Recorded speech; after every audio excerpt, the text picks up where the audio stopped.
uh, where we can from where we can retrieve the sequence. So for that, there are some online databases are available. uh, one of those are NCBI. That is, it's a branch of the National Institute of Health, and that constitutes of series of bioinformatic tools and services. And it also has gene bank for.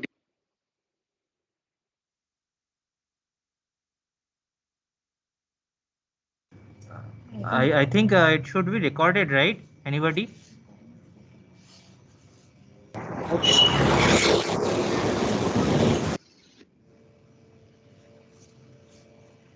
Okay, okay, that's okay. I will continue.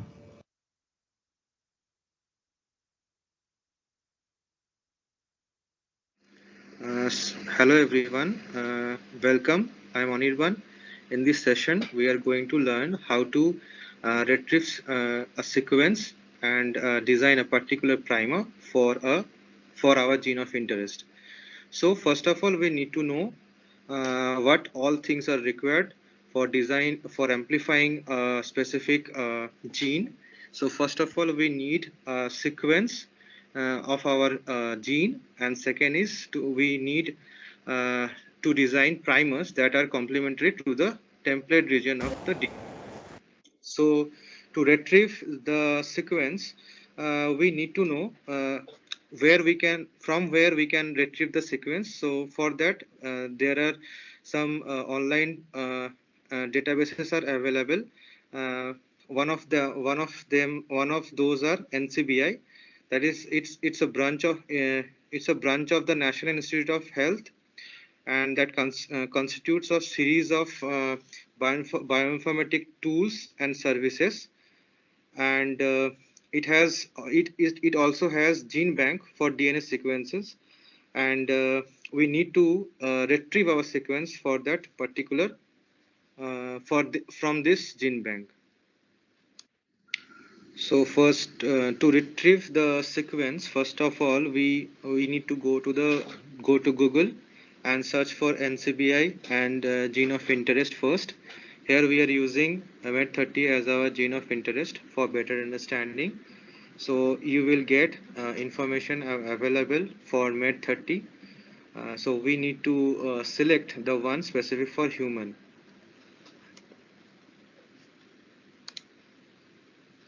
So if you select the specific one for human, you will get a page like this, and from this page, you will get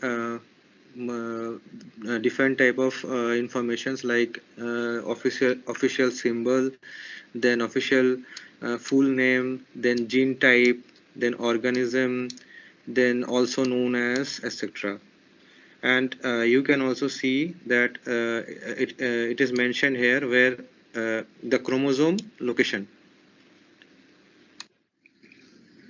Then if you scroll down the page, you will get a portion under the heading mRNA and protein. Here you can find isoforms of that particular gene. For MED30, three isoforms are available. Now, the text box highlighted with red represents the mRNA sequence of that particular isoform, and beside that, the text box that is highlighted with green represents the amino acid sequence of that particular isoform. Now, for designing any primer, we need to choose from these isoforms, and for choosing and the choosing is solely dependent on the type of work. Here we are choosing isoform 3 as this is the longest. Now if you click on the mRNA sequence link, it will bring you to this page. Here you can see the length of the particular isoform. Uh, for this variant transcript variant 3, the length is 2866 base pair. Now, if you scroll down this page, you will get a portion like this, where you can get various links named gene, exon, intron. Now, uh, here, if you click on these links, you will get the specific sequence of that isoform. If you click on this exon link, you will get the sequence of that particular exon. And here you can see that for med30, there are four exons are present and no introns are there.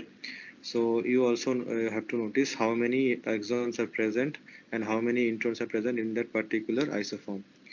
And as I have already mentioned earlier, if you click on the gene link, you will get the sequence of the particular isoform. Similarly, if you want the CDS region, that is the coding region that actually forms the protein, you need to just click on this CDS region, CDS link. Now, if you click on the CDS link, it will bring you to this page where the text box highlighted with red represents the CDS region, and this box represents the amino acid sequence of that particular CDS. Now, if you want to retrieve the genomic DNA sequence uh, of MED30, you need to go back to this page, and if you scroll down, you will get a portion like this where you need to click on the link that is called FASTA, named FASTA. Now, if you click on that link called FASTA, uh, you will get the genomic sequence of that particular gene, and the box highlighted with red represents the location of that particular gene on chromosome. So until now, we have learned how to retrieve the sequence of a particular gene, for example, its coding region, exon, introns, genomic DNA sequence, etc. Now I will explain you some basic rules of primer designing. First of all, the primer length. Um, Primer length. It is the number of nucleotides in the primer, and the optimum length is 18 to 25 base pairs. GC content is the proportion of GC, G and C nucleotide in the primer. So optimum percentage is 40 to 60. Then PCR product length, it refers to the length of the PCR product that to be amplified. So optimum is 300 base pair, but there are some enzymes that can easily amplify um, amplify more than 300 base pairs. Then melting temperature, it refers to the temperature at which 50% of the primers are melted away from the target site. It can vary from 40 to 80 degrees centigrade, and optimum is 60 degrees centigrade. Melting temperature difference, it is the difference in the melting temperature between the two primers. So there shouldn't be any difference, but that is not possible every time. So 2 to 3 degree difference is acceptable. Then self-complementarity, it refers to situation in which one part of the primer is complementary to the another, so they can form intra or intermolecular secondary structures. So the self-complementary should be minimum. Then mispriming, it refers to the annealing of the primer to non-target sequences. So mispriming should be minimum as well. Then GC clamp, it represents the presence of the consecutive G and C at the 3' end. That is the number of G and C present at the present uh, in last 5 bases. And GC clamp presence is preferred. Now, poly-X sequence, it refers to the nucleotide repeats in the primer. For example, if AAAA or many G are present in the sequence, it shouldn't is it will cause mispriming, so it should be minimum. Then repeats, it refers to the repeat of the dinucleotide many times consecutively. That is, for example, if this kind of if these kinds of sequence are present, it will increase it also increases the mispriming, so it should also be avoided. Maximum accepted it 4 times. Now, because we are amplifying a particular region, many times you will not get much flexibility, but you need to design the best primers possible. So from this session, we learned how to retrieve the sequences and the basic guidelines of PCR primer designing. If you have any doubt, we can discuss in the next session. Now, next, primer designing for some special cases will be discussed by my friend Srishti. Thank you.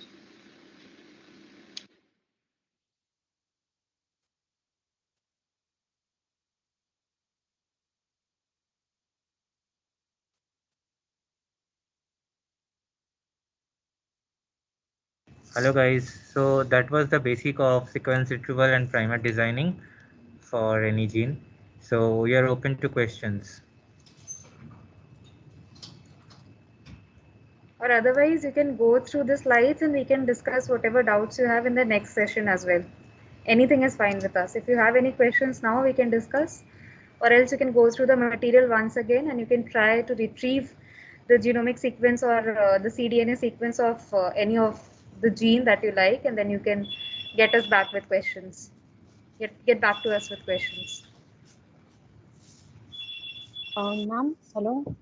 Yeah. You are audible.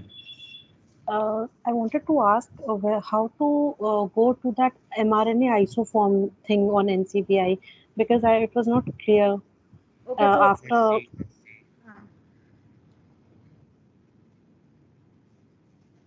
because I scrolled down on the site but I couldn't find it. if you scroll down now, you will see one like there will be reference genome functionally annotated or something like that is there. Once again, if we can do that, can we show Yeah, them live? yeah, yeah. So I think it is visible, right? Whatever is sharing on the screen. Anuja, Quite can small, but yeah, it is visible. yeah, just hold on, hold on. Get a new tab. Okay.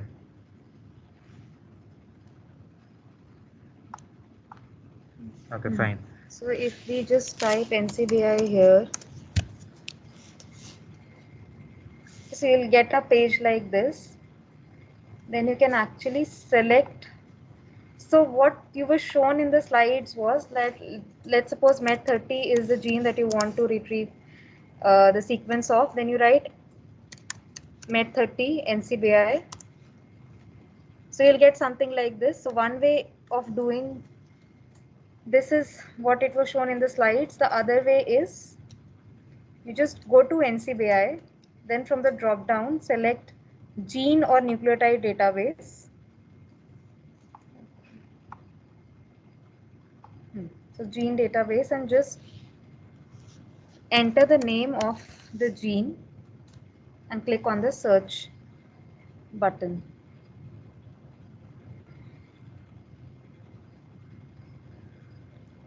Okay, so since we have shown with MET30 Homo sapiens specific gene, so I will also, like, I will try to show you with MET30 only, but this you can do with whatever gene sequence you want to retrieve.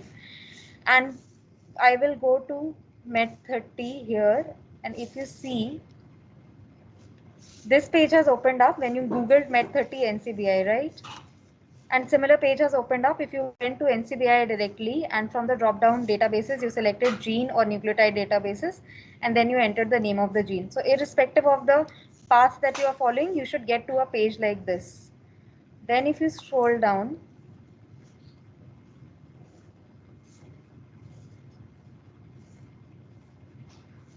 okay, so you will get NCBI reference sequences, something like this. And these are ref maintained independently of annotated genomes. Now under this, if you see, you have mRNA and protein. So this sequence, number 1,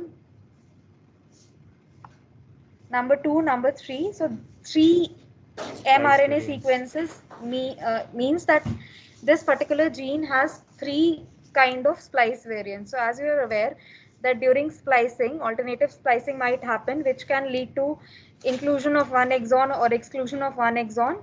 So depending upon the exon that is included, or depending upon other kinds of manipulations that are happening during the splicing process, you get alternative splice variants of a particular gene. So since mRNA and proteins, we are seeing that there are 3 sequences. That means that this particular gene has 3 alternatively spliced variants. So then whatever specific variant you want to work with, you can go on this. So NM, whatever sequence ID is associated with the abbreviation NM, is actually the mRNA sequence, and NP abbreviation stands for the protein sequence. So if you go to NM, so there you have the sequence for mRNA.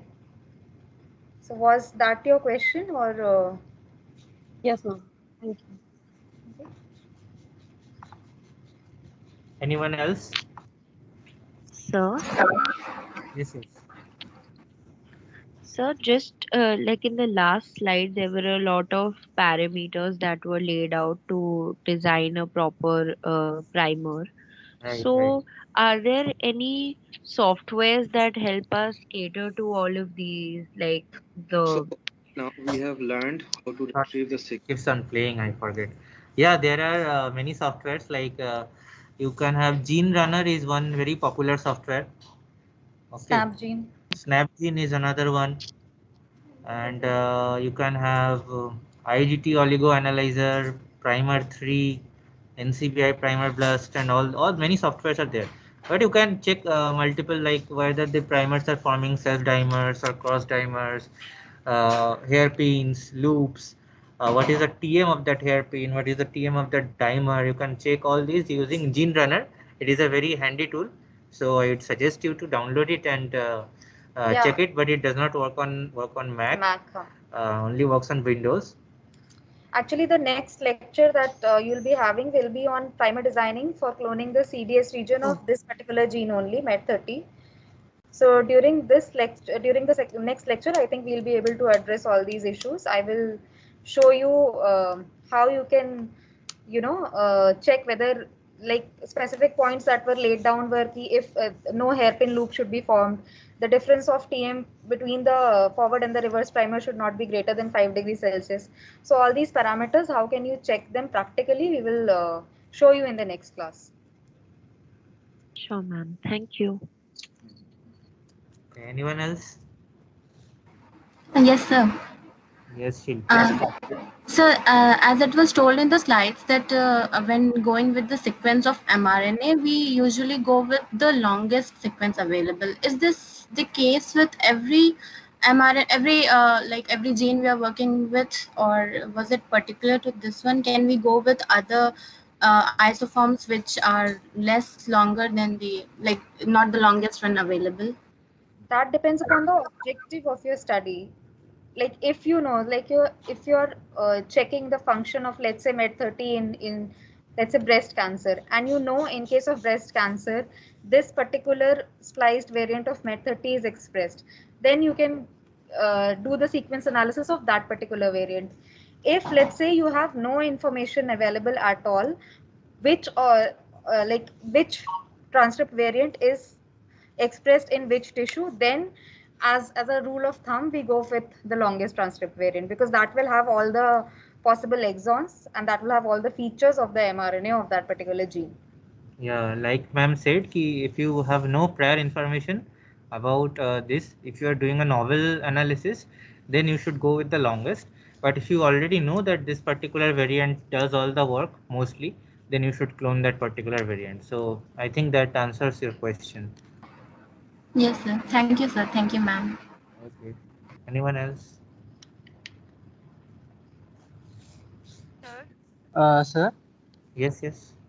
so the output from the software that you get, can you use it directly, or how much trust can you put in that? primer that the software gives you? Oh, software. So software will be covered in the next class. So you'll get to see that, Aditya, in a better way. So pretty much does it. The software, you can have faith in it. It will do. I mean, but then again, you have to validate that in the laboratory. Then only Right, you sir. will Right, sir. understand. Okay. Okay, sir. Thank you, sir. Oh, Hello, hi, hi. sir. Who is this? Sir, I'm Bhavika. I wanted to ask that why do we not prefer poly-X sequences? Oh, multiple runs of a single nucleotide. Yes, sir. Yeah. So, I mean, it can form some kind of loop. In some cases, it can fall back on itself and form loops. Otherwise, during the extension, it might create some problems. And anything else that comes to your mind, Srishti? No, I think with G, like if you're specifically talking about GC, then as sir already said, that you know that G and C, these particular nucleotides, they form three hydrogen bonds, right? So if you have a stretch of G and C's, what will happen is they will have a probability of forming hydrogen bonds, that too strong hydrogen bonds. So the strand will form a loop kind of a structure. That means it will bend, and the G, like suppose at second position you have a stretch of GCG, and then at position 16, 17 you have again CGC. So this GCG and CGC will try to form hydrogen bonds within that strand itself, like within the primer strand itself. So the primer itself will form a loop, and it will not bind to the template because the primer is already present in a secondary structure format, so it will not be open to bind to the template. So with GCs, we don't like, we usually don't go for a primer sequence that have a stretch of GCs altogether. Like here also in the slides, you can find that poly-X sequences should be avoided because it can lead to mispriming and non-target amplification. So in the genome, there are many such repeats, you see. So if you are amplifying something from the genomic DNA, it might bind to some other places. And The now, specificity might also yeah, decrease. yeah. And if you have a long stretch of G's or C's, that binding will be so strong that your gene of interest amplification will be less. So that is why this kind of repeats should be avoided. One more point. Yeah, one more point that is there is that if you have a stretch of poly A's or let's say poly T's, then you see that the TM of a particular DNA strand, it depends on the GC content will be very less also. GC content will be very less also. So it depends upon the proportion of AT, G and C's that are present in that particular strand. If you have poly A's or poly T's, so the TM will also not be suitable for, you know, amplifying the sequence in an in vitro setting. Correct, correct. So like if you have many ATs, your GC percentage will be very low. And if you have many GCs, your GC percentage will be very high, like above 60%. That is also not recommended because that the binding will be very, very strong. And if there is too many A or T's, the binding will be very less, strong. So in that way, extension of primer will not happen in a good manner. So that is why you should avoid this kind of repeats. Okay, Okay. sir. Thank you. Yes. Okay. Anyone else? Hello, I wanted to ask one question regarding so the last thing was that there's a reference uh, primary assembly on of chromosome number Mm. 8. So Mhm. that is showing a very long stretch of nucleotides. So does it span more than what our gene is spanning, or what is it exactly showing? It's, I think it is larger than the gene. No, it is not actually larger than the gene, but in the slides, I think what is shown is the mRNA sequence, right? Now, No, so there is this FASTA file, no? This, yeah, this one that is on the screen. This exact genomic. No, scroll Genomic down. DNA. Genomic DNA Hey, sequence, you are saying. the one, the second last segment on the page. Let me go Scroll to. down Acha, I'll scroll on down. this page, on NCBI. Scroll down more. Okay. This one, reference GRCS 38.P13 primary assembly. Uh-huh. What does, when you open the FASTA link here? Here, this one. Yes, this one. What is it showing? Like, I could not understand how is it related to med 30. Okay. it's just the genomic sequence of MET30 without the Yes, promoters yes. and any other. So segment this of is the genomic DNA sequence of the particular gene. It is located in chromosome number 8, and of course the genomic DNA will be longer than your mRNA sequence, right? It includes the introns and all Yes, other. yes, yes, Okay. absolutely. So that is why it is longer. After like mRNA processing, like transcription, after transcription, it will the mRNA Right. sequence will Right. you can find it in the Okay. reference. Okay. Okay. Okay. Thank you. Anyone else?